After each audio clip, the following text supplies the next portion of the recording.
Groping, rape, torture. For fun? For the win? What? Is the Night Stalker cranking out video games from death row? No, this stuff's being made legal in Japan. Would you want your kid, heck, would you want your husband or boyfriend playing this video game? Click your mouse and you can touch, feel, grope, and you ready for this? Rape women. It's sick, and it's a video game that's made women mad as hell, forcing the game maker to bow to pressure.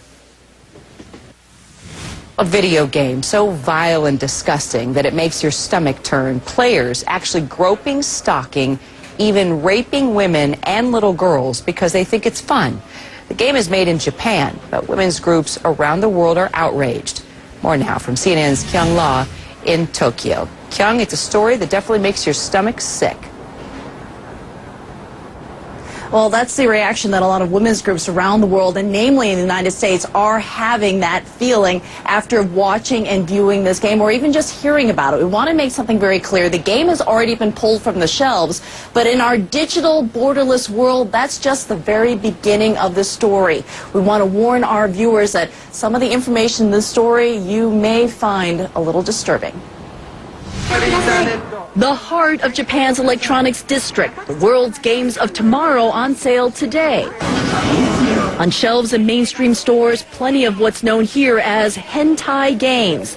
Almost all feature girlish-looking characters. Some are violent, depicting rape, torture, and bondage in detail. Didn't take long to find a game where the object is revenge. Find and rape the woman who fired the player from his imaginary job. Most of this game we cannot show you. Hentai games are not new for Japan. This country has long produced products the rest of the world would call pornographic. But before the internet shrunk the world, it stayed here. A quick web search generates hundreds of Japanese games. Once a game goes on sale in Tokyo, it's digitized and shared everywhere. This one, called Rapeplay, begins with a teenage girl on a subway platform. With a click of your mouse, you can grope her and lift her skirt. You, the player, stalk her, her sister, and her mother, following them on the train.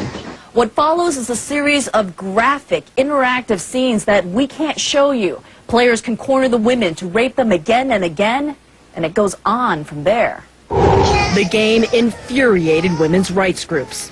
These sort of games that normalize extreme sexual violence against women and girls have really no place in our communities.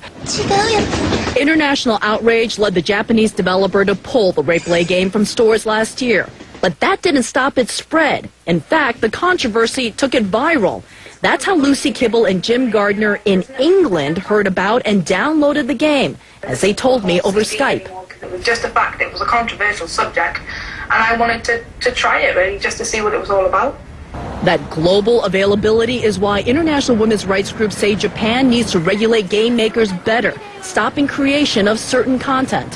What we are calling for, though, is that the Japanese government ban all games that promote and simulate sexual violence, sexual torture, stalking, and rape against women and girls. And there are plenty of games like that. How sensitive is Japan to this issue? Despite weeks of repeated calls to the government, not a single government official would speak to CNN on camera. They wouldn't even make a statement on paper. Over the phone, one official who would not allow us to use her name said that the government realizes these games are a problem, and it is checking to see whether self-policing by the gaming industry is enough. Sexual images are subject to censorship in Japan. For example, in the Rapeplay game, genitalia are obscured. But Japan does not have laws that restrict video game themes. Did you feel offended as a woman? No, not at all. Lucy and Jim point out it is easy to find shoot-'em-up games, which no one seems to worry about. It's escapism, that's why people play it. So the idea of banning it, or telling people what they can and can't do just because on the off chance some kid might get involved in it, is just ridiculous. But women's rights groups say the interactive games step closer and closer to reality, and no one should play a game where the only way to win is to rape. In part because of the international pressure, there are a couple of proposals in Japan to talk about limiting and reining in child pornography. But Kira, there is no discussion as of yet on how to limit the assault of women in these video games. Kira? Well, they should be banned, period. We'll follow the story with you. Kyung-la, disturbing reporting, but I'm glad you told it. So really, do we even have to go there? Tell us what you think about the rape video game. Just go to my blog at CNN.com/Kira. Post your comments. I'll read some of them on the air next hour. Thanks for weighing in.